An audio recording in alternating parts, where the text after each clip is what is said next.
Namaste. After the nervous breakdown, I heard how beneficial meditation was and I thought I'd give it a try. But from what I read about it, you had to sit still and quiet for a long period and try to clear your mind. There was no way I could do this because I couldn't be alone with my thoughts. Anytime I'd start to sit quiet, I'd get so overwhelmed and start to cry. I'd be scared that I'd do something horrible with all of the negative thoughts I had. I had to keep busy doing something. So sitting quiet wasn't going to work. And how do you clear your mind anyway? So I remember the first thing that my psychologist suggested was I try and sit and focus on my breathing and see if I can increase the temperature of my hands and feet. But again, it was really hard for me to sit quiet. So later he recommended I pay attention to what I was doing while I was doing it, which is now what I understand to be mindfulness. So I'd practice this while doing different activities, like having a shower. I'd feel the warm water on my skin, feel the shampoo bottle as I picked it up. I'd notice when the shampoo poured into my hand. I'd notice the smell of the shampoo and then put it in my hair, feeling the fingers massaging my scalp as the bubbles would start to form, listening to the sounds as I washed my hair, engaging all of the senses to be right there in each moment instead of thinking about what I was going to do for the day. This was truly bringing myself into the present moment where I wasn't worrying about the future or having regrets about the past. It was simply in that moment. If I would forget in the shower, I practiced while I was brushing my teeth, smelling the toothpaste, how it felt in my mouth, hearing the brush moving across my teeth, noticing the taste, engaging all of my senses in the activity, repeating to myself, I'm brushing my teeth, I'm brushing my teeth, I'm brushing my teeth, when I found my mind wandering off. If I forgot while I brushed my teeth, I'd practice while I ate. I really was looking at the food before just shoveling it in, noticing the colors, the shapes and sizes, thinking about where the food came from and what had to happen for it to get here in front of me. Noticing the saliva building in my mouth, noticing how hungry I was, taking a bite, feeling it in my mouth, noticing the texture, the temperature, the different tastes, the sounds the different foods made as I chewed. Instead of getting ready for the next bite like I typically do, I'd put the fork down and really chew the food. If I found my mind wandering, I'd count the number of chews before swallowing. And then when my mouth was clear, I'd take the next bite and repeat. Whatever it was that I chose for that day, I'd be totally there. You can do this for anything. I recommend practicing with something that you do on a daily basis so that you can get into the habit. This helped me to make me feel like I had some kind of control and created like some space so my thoughts weren't so overwhelming. After learning more about the different types of meditation, I realized that I actually had been practicing meditation since about 2002 through guided meditations, where you would visualize like a picture in your mind of what was being said. I remember even when I started that I was hung up on the fact that I couldn't create this picture. There was no color. I could think about it, but I couldn't actually see it. When I started learning more about therapeutic touch, I'd use the method that they taught us to center every night before I went to bed. So not only to remember the process, but I found that this made me feel calm and helped me to sleep at night. Later, when I started practicing yoga, we would sit quietly and concentrate on something like our breath, parts of our body, parts of our energetic body, watching our thoughts without getting engaged. But I didn't remember them actually calling it meditation at that time. I was still interested in getting to that point of sitting quietly without help from others guiding me. You know, like you see on TV.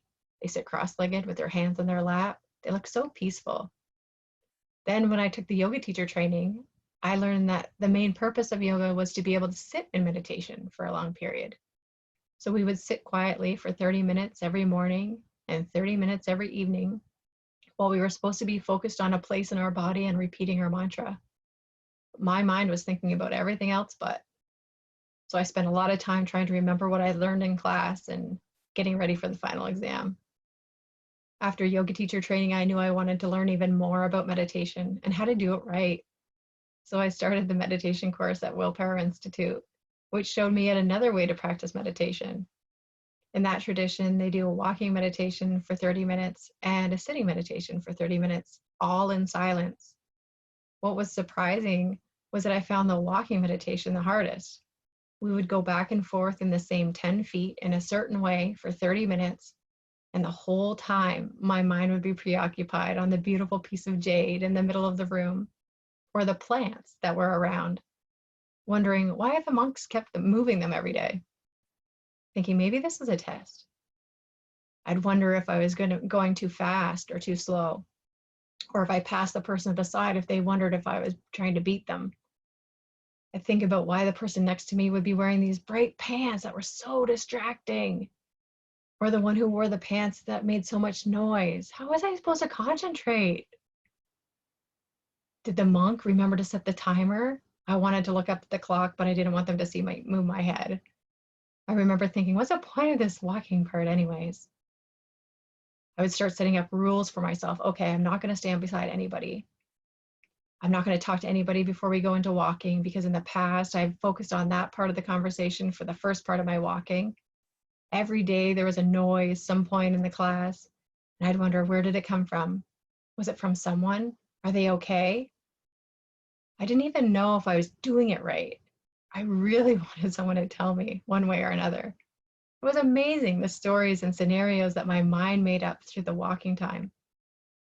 Sometimes I think about my past or different situations I'd been in, often beating myself up about why I couldn't just focus on this spot in this mantra. How hard is this? Then when it came to sitting, I was surprised how calm things became. I guess that's what the walking part was for, to help work through the thoughts. Some days I couldn't wait for the bell to ring, and other days I couldn't believe the time was up. Sometimes while I was sitting, I'd get an itch that I felt I so needed to scratch, or I'd feel like my body was swaying back and forth, or my head was tilted, making me feel like I needed to move. It was so interesting to see what my mind was making up, all the reasons why I shouldn't be doing this. And it's like it'll do anything to stop you from doing it. There were times I debated whether I'd even continue the course. Was it working? How was I ever going to get into the habit of doing this every day? One thing I did know was the days that I did meditate, my days went a lot smoother. It was so comforting to know that I wasn't alone and that this was a natural part of beginning a meditation practice. It was more about noticing my mind had wandered and then gently guiding it back, as opposed to clearing your mind. I say gently and kindly bringing it back because I remember being annoyed at myself about, why can't you just concentrate on these two things? What's so hard about that? But as I explain in my own classes now, training the mind is like training a monkey. You can't force it to do what you want it to. You need to make friends with it, with kindness and being gentle. I noticed after practicing for a couple months that things around me started to change. When I do walking meditation, there were less distractions. My eyes would relax. I'd notice the sounds or the things around, but my mind wouldn't make stories up about them anymore. After about 3 months of practicing 5 days a week, I started wanting to practice on the weekends. There was a difference on the days I didn't meditate compared to the days that I did. On the days I did, I was much more focused. My days seemed to go more smoothly. Then we were given the break for the holidays. This would be the real test of whether I could continue on my own. So practicing at home on my own became another dilemma. There was always so much to do at home, and it was easy to think of all the things I could be doing besides meditating. It was like as soon as I sat down quiet for a while, I'd think about things like I needed to do. Like, oh yeah, I have a load of laundry and maybe I should put it in the dryer. Or I have these great ideas, I need to write them down. It took all I had not to get up and write them down because I didn't want to forget it. Later, there was times when I was sure that the timer had gone off before it actually did. So many mind games. The mind will do anything to keep you from meditating. At least that's what my mind did. The key for me was to keep going, be consistent, and not to give in to temptation. Later, I realized that when my body is still, it helps to slow my thoughts down. And that was the reason for the walking meditation, or why we do yoga, like a moving meditation before we sit. The whole point of meditation is to get to know yourself more.